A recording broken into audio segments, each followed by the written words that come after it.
Olá, eu vim aqui falar um pouco sobre a última publicação que eu fiz no meu canal do YouTube.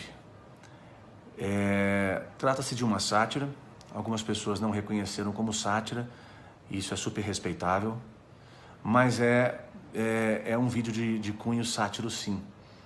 E existe um ensejo muito sério, uma intenção muito séria.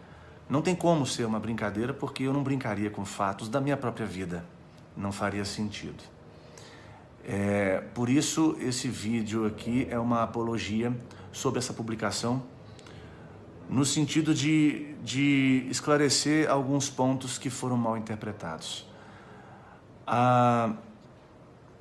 Trata-se de um vídeo em que há dois personagens. Então, embora o nome seja meu e a imagem seja minha, e eu também não seja ator, eu me propus a atuar. Então são dois personagens. Um é o entrevistador e o outro o entrevistado.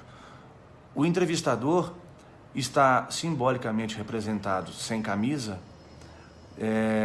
no sentido de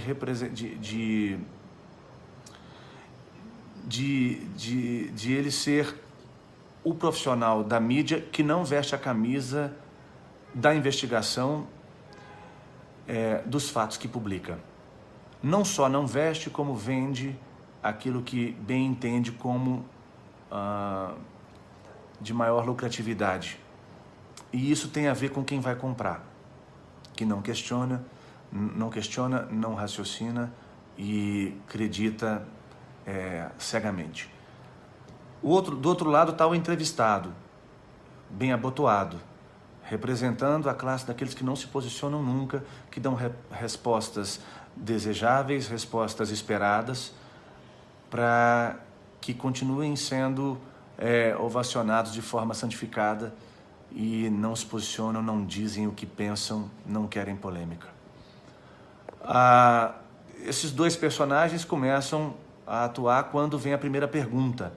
A primeira pergunta, quando ela vai da primeira palavra até a última, ela cai no ridículo. Não dá para misturar 15 chutes na barriga de alguém com futebol. Esse cunho ridículo é motivo de riso da parte do entrevistado. Um riso quase doentio.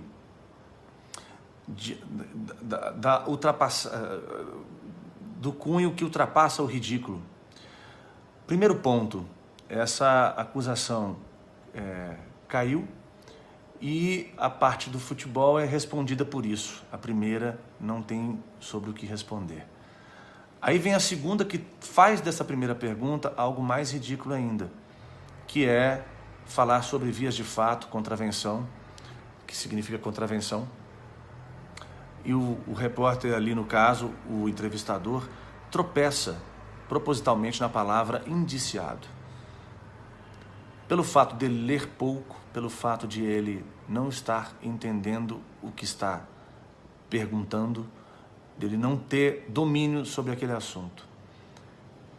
E aí ele desfecha isso dizendo: que merda é essa? Vou abrir um parênteses aqui sobre contravenção. Vias de fato. Eu respondo por vias de fato, fui indiciado por vias de fato e não sou um criminoso. Por quê? Se você estiver num bar e tiver ali duas pessoas com o propósito de uma briga física, você se levanta e segura uma delas, tentando dominá-la para que ela não se atraque com a outra numa briga, você cometeu vias de fato. Talvez você tenha que responder por isso até que se prove que a sua intenção, no fundo, era muito boa. Aí o repórter, o entrevistador, termina dizendo: que merda é essa? Como se ele estivesse dizendo mesmo: não sei o que estou falando, não sei o que estou perguntando. O entrevistado, percebendo isso, ele percebe que o entrevistador não tem domínio sobre o que está perguntando e, portanto, a resposta dele será irrisória. E aí ele diz: é só uma merda mesmo. É uma merda o fato de eu estar sendo entrevistado por alguém que não tem domínio, e o que eu responder não será levado em conta. Ele vai publicar o que ele quiser. E é isso que o entrevistado chama de merda. Criticando a mídia como ela é feita na maioria dos casos. Aí vem a terceira parte. A terceira parte ela é sobre a dupla. O primeiro ponto parece que é difícil aceitar que uma dupla muito popular e de sucesso pare de comum acordo. Eu e o Léo paramos em comum acordo. Estamos muito bem com isso. Foi uma atitude estudada, pensada, ensaiada. Levou tempo para a gente se organizar para isso. Então as pessoas falam assim, nossa, a dupla acabou. Se vocês forem reparar, a gente tem uma cultura um tanto quanto assim. Se você conseguiu um emprego bom, subiu de cargo, conseguiu um empreendimento que está crescendo, em geral você incomoda, e incomoda muito. Você incomoda a gente da sua família, incomoda a gente do seu meio social, do seu bairro, da sua cidade. É engraçado isso. Nós temos uma cultura retrógrada no sentido de não desejarmos a felicidade dos outros. A gente se sente aliviado com a tragédia alheia, porque parece que a nossa tragédia fica menor quando a gente detecta uma tragédia que consideremos maior nos outros. Dessa maneira, tentaram arranjar um desfecho para a parada da dupla Vitor e Léo. Paramos porque quisemos, mas a mídia encontra um campo fértil em pessoas que não vão raciocinar e nem questionar e diz que a dupla parou tentando conectar com a acusação que eu tinha sofrido. Isso não pegou, isso não rolou, não funcionou, aí eles arranjaram outro álibi. Vamos dizer então que foi porque eles brigaram, porque eles brigavam demais. Aproveitando-se de uma coletiva de que o Léo participou, e ele falou lá brincando, num tom brincalhão, das brigas de irmãos. E aí arranjaram um álibi com matérias chamativas, dizendo que a gente ficou 27 anos brigando e por isso a dupla parou. Poxa, se fosse assim, teríamos parado já no primeiro ano. Por que ficaríamos 27 anos brigando? Não faria o menor sentido, porque continuaríamos irmãos. E irmãos brigam, brincam, perdoam-se, odeiam-se, amam-se uma vida inteira. E aí o entrevistado brinca, se ri novamente, ofegantemente, tamanho a situação ridícula ali exposta, e diz que na condição de um ter 43 e o outro 42 como irmãos, foram 42 anos de briga, mas não complementa 42 anos de amor também.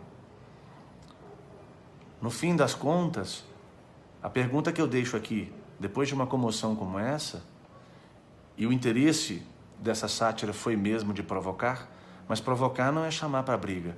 Provocar é provocar o raciocínio lógico, provocar a cognição, provocar o questionamento, provocar uma inteligência adormecida, provocar a indagação. Esse é o sentido de uma sátira. Preocupado com a situação em que a gente está vivendo, em acordo com os fatos que eu vivi, por ter sido condenado socialmente sem ter sido julgado juridicamente. E aí, depois disso, alguma coisa parece frustrar algumas pessoas. Algumas pessoas olham e falam, poxa, eu investi tanto na agressão contra esse cara e agora ele não é criminoso? Parecem não aceitar esse fato. Parecem estarem frustrados. E eu sinto muito por essas pessoas, porque quando elas sentem isso, elas demonstram a sua decrépita vida, a sua infelicidade. E é justamente isso que o contrário disso que eu desejo a essas pessoas. Que sejam mais felizes, que sejam mais autênticas, respeitosas uns com os outros, porque é a partir desse respeito que elas serão mais respeitosas com elas mesmas. Eu acredito num mundo melhor e o ensejo desta sátira, desse vídeo, é provocar você ou quem quer que seja para isso. Para que você possa viver num mundo em que seja possível discordar sem agredir. Viver num mundo em que seja possível discordar respeitando, sem xingamentos, sem hostilidades. É possível. Meu ensejo foi esse, eu espero ter sido minimamente entendido. E agradeço a você por ter assistido até aqui.